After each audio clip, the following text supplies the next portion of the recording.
Welcome to BLS updates. Tirumala laddu అపవిత్రంపై పవన్ కళ్యాణ్ చేపట్టిన ప్రాయశ్చిత దీక్షకు సంఘీభావంగా జనసేన పార్టీ ఆత్మకూరు నియోజకవర్గ ఇన్ఛార్జి నలిశెట్టి శ్రీధర్ ఆత్మకూరు నుండి సంగం వరకు పాదయాత్ర చేపట్టారు. పాదయాత్ర సాయంత్రానికి సంగంకి చేరుకునింది. సంగం జనసేన నాయకులు హైవేపై నలిశెట్టి శ్రీధర్ కి ఘన స్వాగతం పలికారు.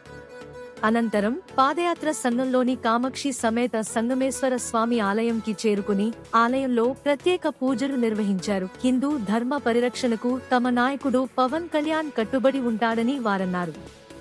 తిరుమల లడ్డు కల్తీ చేసిన వారిపై వెంటనే కఠిన చర్యలు తీసుకోవాలని కోరారు.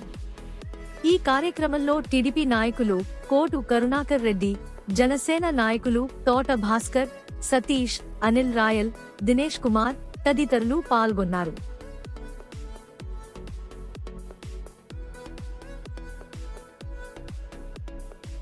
ఎప్పటికప్పుడు ఇటువంటి సమాచారం కోసం BLS అప్డేట్స్ ని సబ్స్క్రైబ్ చేసుకొనగలరు.